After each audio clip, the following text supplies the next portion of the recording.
Bismillahirrahmanirrahim. Astaghfirullahaladzim. Allahumma sholli ala Muhammad wa ala ali Muhammad. Subhanallah bihamdi, subhanallahil azim. Baiklah kawan-kawan yang dicintai karena Allah, kita lanjut lagi ya pembahasan tentang PPA ini. Setelah dua materi lalu membahas tentang doa basic dasar PPA, kali ini kita pun akan membahas doa, tapi dari sudut pandang yang berbeda. Kita melihat doa dari sudut pandang azab. Jika akar masalah Anda adalah azab, maka tidak ada cara lain bagi kawan-kawan selain taubatan nasuha. Kenapa? Karena bisa jadi doa-doa kita yang selama ini tidak terkabul itu karena terhalang oleh dosa kita sendiri. Sebenarnya kita sendiri yang bikin hidup kita susah, bukan Allah. Coba ingat-ingat ketika kawan-kawan kena masalah, baru dapat musibah, apa yang dirasakan? Deg-degan, panik, sedih, takut, khawatir, was-was alias cemas, dan segala rasa nggak enak berbaur jadi satu. Bener kan? Betul.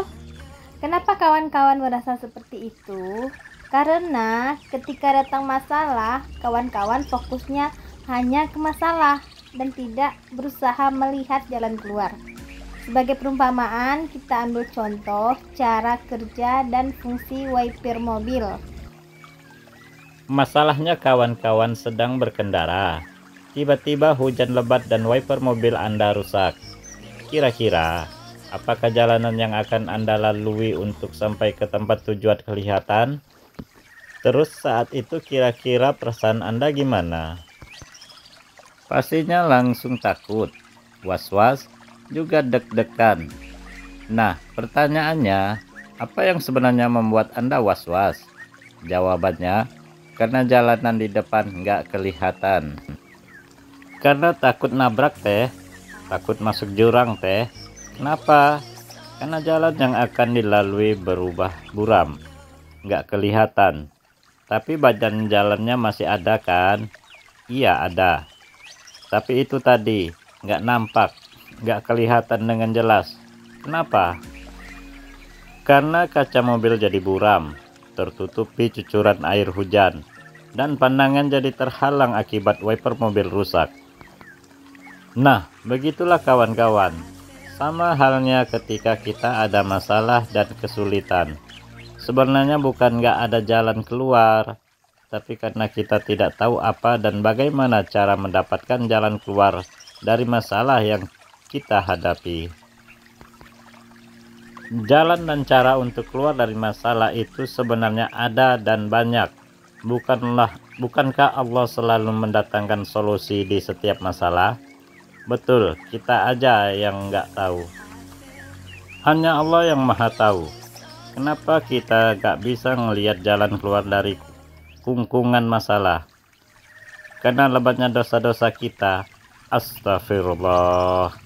Maka mulai sekarang aktifkanlah wiper kita, wiper kawan-kawan semua. Basahi lisan kawan-kawan dengan istighfar sepenuh hati. Benar-benar mohon ampun dan minta maaf pada Allah. Di saat berkendara, istighfar. Di saat nyuapin anak, istighfar. Di saat main Facebook, istighfar. Di saat ke pasar, istighfar. Di saat pergi ke tempat rekreasi, istighfar. Dawamkan kawan-kawan. Awalnya memang susah, tapi kalau sudah biasa 3-4 hari konsisten istighfar, maka akan jadi kebiasaan dan rasanya jadi aneh kalau nggak istighfar. Masih nggak percaya fadilah istighfar? Ini ayatnya. Maka aku katakan pada mereka, beristighfarlah, sesungguhnya Dia Maha Pengampun. Niscaya Dia akan mengirimkan hujan kepadamu dengan lebat dan membanyakkan harta dan anak-anakmu, dan mengadakan untukmu kebun-kebun dan sungai-sungai. Quran Surah Nuh ayat 10-12. Kawan-kawan, ini real solusi dari Allah. Nyambung ya sama materi yang kemarin. Intinya kita dekati Allah. Kalau lagi banyak dosa, segera minta ampun supaya dosa kita tidak menghalangi kita untuk dekat sama Allah. Kalau sudah dekat ke Allah, sudah tahu maunya Allah, maka insya Allah Allah kabulkan doa kita. Allah beri apa yang kita minta padanya, dan itu bukanlah hal yang mustahil bagi Allah. Istighfarlah dengan penuh penghayatan. Istighfarlah dengan penuh kesungguhan. Bukan istighfar astajim, tapi istighfar astaghfirullahalazim. Itu firman Allah, kawan-kawan. Nggak ada keraguan sedikit pun. Kita harus sepenuh hati.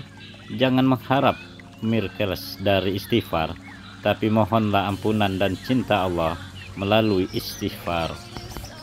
Kalau udah diampuni, kemudian dicintai oleh Allah, maka kata Allah, apapun yang hamba-Ku inginkan, pasti Ku kabul.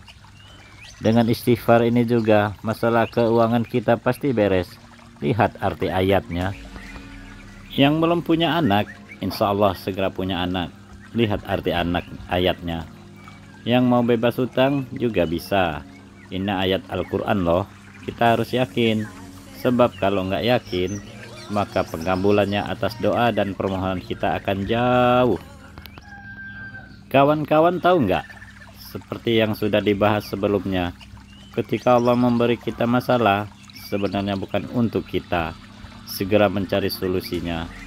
Yang diinginkan Allah adalah ketika kita kembali padanya dahulu, mengingatnya dahulu, mendekat padanya dahulu, berdekatan dengannya dahulu. Nggak percaya? Ini ayatnya. Hai orang-orang yang beriman, bertaubatlah kepada Allah dengan taubatan nasuha, semurni-murninya. Mudah-mudahan Tuhan kamu akan menutupi kesalahan-kesalahanmu dan memasukkanmu ke dalam surga, yang di bawahnya mengalir sungai-sungai. Quran Surah At-Tahrim. Artinya apa? Maksudnya tuh Allah manggil kita, wahai orang yang punya hutang miliaran, aku bisa lunasin. Wahai orang-orang yang hubungan keluarganya lagi rusak, bisa aku perbaiki. Wahai orang-orang yang kondisi finansialnya lagi bermasalah, percayalah, aku bisa pulihkan. Bayangin kawan-kawan, ketika kita lagi banyak dosa, Allah malah manggil kita untuk mendekat padanya. Terus disuruh taubat, kemudian Allah hilangin masalah kita. Allah benerin. Zleb. Sini kamu taubat padaku, biar aku yang benerin semua masalahmu. Kamu fokus saja menyesali semua kesalahanmu dan perbaiki diri, biar aku yang bertanggung jawab. Aku yang akan menghidupimu dan memberimu nikmat hingga akhirat. Masya Allah, tuh gimana nggak enak coba. Ini harus dipahami baik-baik ya kawan-kawan. Bukan cuma dipahami-pahami atau diikhlas-ikhlaskan, tapi paham beneran dan ikhlas seikhlas-ikhlasnya. Setiap ada masalah, tenang dulu dan fokus pada Allah. Rasakan dan temukan apa pesan cintanya. Dan ketika pemahaman sudah muncul, insya Allah biiznillah kita akan tenang tanpa perlu positive thinking. Baiklah kawan-kawanku yang dicintai karena Allah, kita jumpa lagi di materi ketiga PPA part 2 ya, yang akan saya upload di video berikutnya.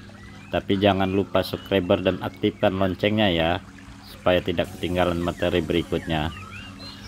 Terima kasih. Assalamualaikum.